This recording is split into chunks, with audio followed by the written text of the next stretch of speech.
What's up, world? I am TJ, and this is NativeRezMedia, your place for opinionated tech news, reviews, and entertainment. Today, I'll be bringing you a general overview of the Xiaomi Fimi X8 SG SE 2020 edition. It just goes by Fimi X8 or whatever, but Xiaomi is the company that designed it. They are mainly known for manufacturing cell phones and whatnot, but they do other things as well. If you don't know who Xiaomi is, one of these days I'll do a review on one of their phones and let you know. They are one of the top manufacturers of cell phones, believe it or not, in China. I got this one because if you look at my other video, the Hubsan Zeno 2 Plus, the SD card reader on that one stopped working after one flight, so I had to send that one back. I was eyeing this one at first, but the differences were that this one did not have the 4K 60 frames per second, and that one did. So that's why I decided to go with the Hubsan Zeno 2 Plus instead of this one. When that SD card reader went out, I jumped on the X8 bandwagon here. I am going to go over what came inside of this box real quick here, and just the general specs and things like that. I will do a full review in a later video, so subscribe if you want to see that. But basically, this has a 4K camera, HDR video as well. You can shoot this in F-Log if you are wanting to do any kind of cinematic footage and color grade it after the fact. It has a 3-axis gimbal, foldable portable design, kind of like the DJI Mavic Pros and things of that nature. Smart track features, 8-kilometer range, which is about 4-point-something miles, 35 minutes of flight time per battery, and precise vision. I have no clue, but I guess that's a precise vision positioning system. I don't know, GPS. But anyway, let's get into this. All right, let me get it open here. Slide this on out. And this one I got just like the Hubsan Zeno, the kind of fly more case. Comes with 2 battery, comes with this case here. This has it's like a nice little fabric with a little bit of faux leather there. Got some pockets, some zipper pockets on the front and the back, so fairly nice. We're gonna get inside of here and go over the drone. This is exactly, well, pretty much exactly how it came packaged. I did get this out and do a couple of flights on it already. I got out with a friend and I took it out with my son, and I got a little bit of footage. So throughout this video, I might post a little bit of that, but I won't go over too much of anything there. This is how it came packaged. The props were not on the drone itself. And also something else I added was the gimbal cover on here. This, for some reason, does not come with a gimbal cover. It comes with a little foam thing that's down in here too, and I'll show you that. So you have the drone itself. Let me set that off to the side. Then you have the controller. The controller on this one is better than the Hubsan's controller. This is a little bit more premium of a controller. It's got nice little rubber grips on the side here, and this part where you put your phone or a small tablet goes here, and it is all rubber too. You have your gimbals nestled in the side there, and they just screw on the controller just like most drones do, and they just stow away for safekeeping. You have your return to home here. If you need to do if you basically are flying away, you can't see this out of line of sight, you don't know which direction you are, you can slide that over and the drone will automatically GPS your location or where it took off from. Return home. You got your on off button on here. You got your auto takeoff and land button there. Hold that for a few seconds, it'll automatically take off. Hold it for a few seconds. When you are hovering above the ground, it will automatically land for you. You got a 4-way position knob here, and if you can assign different functions with the drone with this 4-way knob. So if I want the gimbal to go down, I think it comes automatically. It mapped that way. You just hit down, the gimbal will automatically point down 90 degrees. You hit up, the map comes up, things like that. Again, I'll get into all that when I go over the full review. Then you have your knob on the side here. It's kind of like a little roll wheel. The gimbal will pitch up, pitch down with that. This wheel, you can adjust your exposure values, make your video brighter or darker. If it's sunny outside, you can darken it up. If it is dark outside, you can brighten it up. And then you got a couple buttons down here, A, B button, one to take picture, one to start video. Fairly simple. And again, I'll go over all that a little bit later. Got 2 batteries nestled in here. They are smart batteries. You press them, let you know what they are charged up at. Double when this is inside the drone, press once, press again, hold it, and the drone will come on with the battery here. Comes with 1 charger. Unfortunately, this does not have that linked charger, kind of like how the Hubs and Zeno 2 Plus did, where you can plug 2 batteries and charge them at the same time. Whatever, charge 1 battery, unplug it, charge the other one, you're good to go. Or you can just buy a separate charger. They do make aftermarket chargers where you can charge up to 4 batteries at one time, like smart battery chargers. I think they go for around $40 for this drone.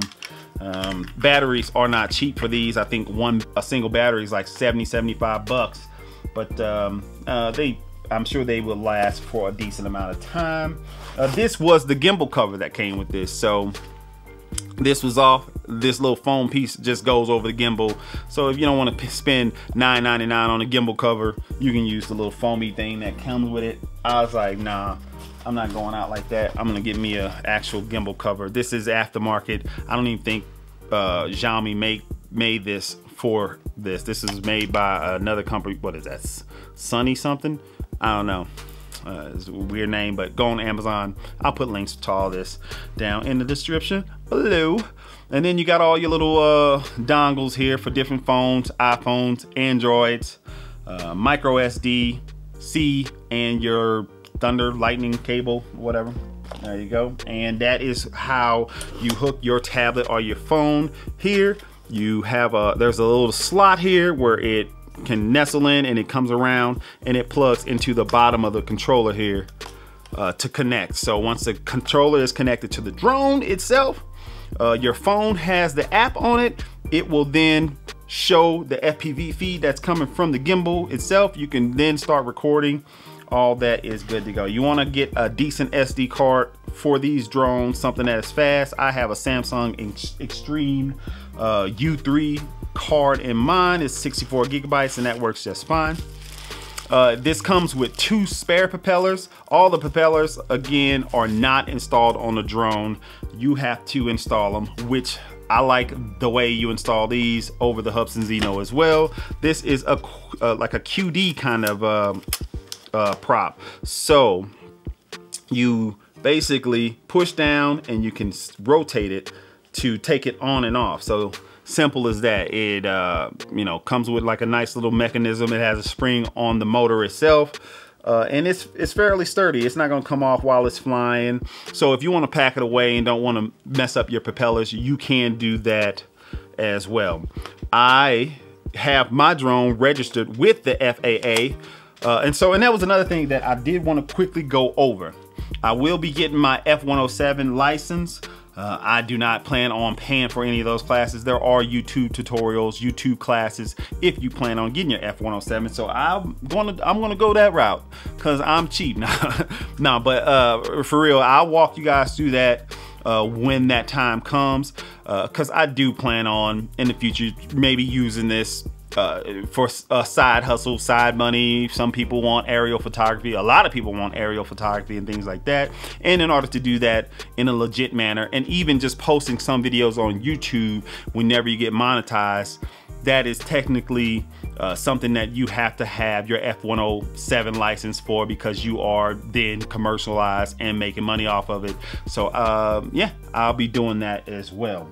Oh yeah, this drone, since it weighs over 250 grams, that's why I had to get it registered with the FAA. So if it's less than 250 grams, you don't have to get it registered at all. You can just fly it to your heart's content. If it is over 250 grams, you have to be registered with the FAA to fly one of these drones.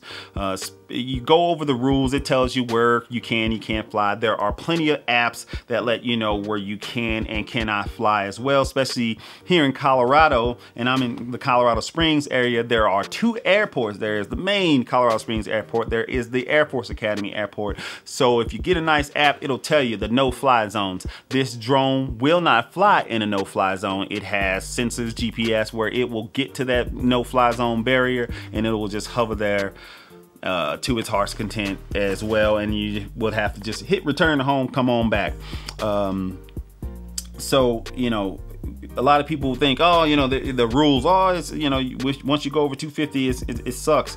It's $5 to get one of these drones registered with the FAA. You go in, you put the serial number on the website. It'll walk you through the whole thing. It is a 10-15 minute process to make sure you are legit when you are flying these drones. Again, read rules, know where you're flying. Don't fly over groups of people. Don't, you know, just be hovering close to people's homes and things like that, and you will be fine. You set your limit to this. Actually, in the app, you can set your altitude limit to less than 400 feet, and that is what you can only fly up to when you are flying under that F-107 registration, unless you get authorization from the ATC or whatever, something like that. You can fly a little higher and get certain types of authorization. I don't plan on flying like that, so set your limit less than 400 feet. You can fly pretty much anywhere as long as you are, you know, you have authorization to do so.